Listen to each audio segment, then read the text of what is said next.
غوث اعظم کی یہ شہزادے کی صرف 5 سال کی ایک ایسی کرامت جس نے صدیوں پرانے کڑوے کنویں کو میٹھے اور خوشبودار میں تبدیل کر دیا۔ اللہ اکبر۔ دوستو، آج ہم سلسلہ قادریہ اور ستاریہ کے عظیم بزرگ ولی کامل اور حضور غوث اعظم سیدنا شیخ عبد القادر جیلانی رحمۃ اللہ علیہ کی اولاد پاک کا ذکر کریں گے۔ ان کی شان یہ تھی کہ اللہ تعالیٰ نے آپ کو ایسی مقبولیت عطا فرمائی تھی کہ جو الفاظ آپ کی مبارک زبان سے نکلتے اللہ تعالیٰ کے حکم سے وہ پورے ہو جاتے۔ اگر آپ ان کے بارے میں تفصیلی معلومات جاننا چاہتے ہیں تو آپ اس ویڈیو کو آخر تک ضرور دیکھیں۔ السلام علیکم ناظرین، میں ہوں نسیم رضا قادری اور ماشاءاللہ ناظرین میں احمد آباد کی ایک اور درگاہ شریف پر آیا ہوا ہوں۔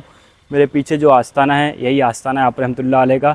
تو چلیے چلتے ہیں، اس ویڈیو کے ذریعے سے آپ رحمۃ اللہ علیہ کی پوری سوانح حیات جانتے ہیں۔ دوستو، ان اللہ کے ولی کا مبارک نام حضرت سید محمد رحمۃ اللہ علیہ ہے اور آپ حضرت پیر محمد شاہ رحمۃ اللہ علیہ کے نام سے بہت مشہور ہوئے۔ آپ حضور غوث اعظم رحمۃ اللہ علیہ کی اولاد پاک میں سے ہیں۔ آپ کے والد محترم کا نام حضرت سید امین الدین رحمۃ اللہ علیہ ہے اور والدہ ماجدہ کا نام حضرت بی بی سلطانہ فاطمہ رحمۃ اللہ علیہ ہے۔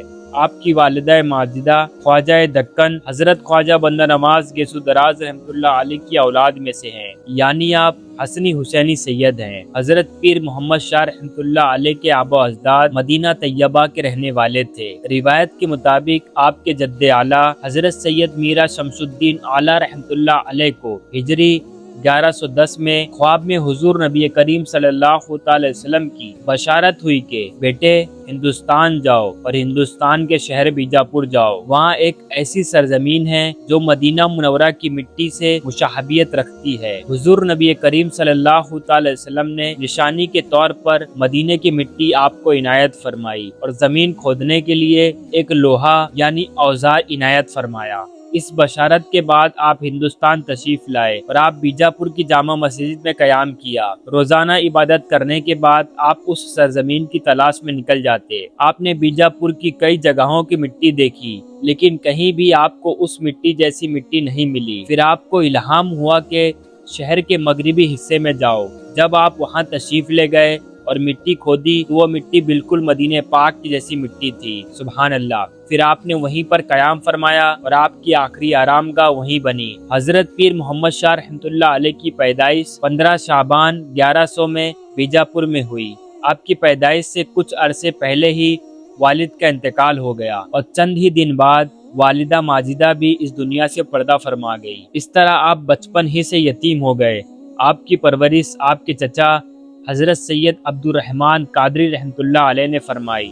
آپ پیدائشی ولی کامل تھے اور بچپن ہی سے کرامتوں کا ظہور ہونے لگا تھا۔ روایت کے مطابق آپ کے علاقے میں ایک کنواں تھا جس کا پانی بہت کڑوا تھا اور وہ کڑوے کنویں کے نام سے ہی مشہور تھا۔ جب آپ تقریباً 5 سال کے تھے تو آپ اپنے ساتھیوں کے ساتھ اس کنویں کے پاس گئے۔ وہاں آپ سے ایک کرامت کا ظہور ہوا۔ جب آپ کنویں کے پاس گئے تو آپ کی برکت سے اس کنویں کا پانی میٹھا اور خوشبودار ہو گیا۔ اسی دور میں بادشاہ اورنگزیب عالمگیر بیجاپور تشریف لائے اور حضرت سید امین الدین قادری رحمۃ اللہ علیہ کے آستانے پر فاتحہ پڑھی۔ اس وقت آپ کے چچا بھی بادشاہ اورنگزیب عالمگیر رحمۃ اللہ علیہ کے ساتھ تھے۔ بادشاہ نے آپ سے حضرت امین الدین قادری رحمۃ اللہ علیہ کی اولاد کے بارے میں پوچھا۔ آپ کے چچا نے بادشاہ کے سامنے آپ کو پیش کیا۔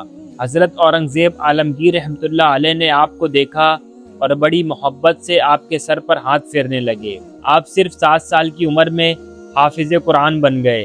اسی کے ساتھ ساتھ علم حدیث، علم فقہ اور دینی علوم میں بھی آپ کو مہارت حاصل تھی۔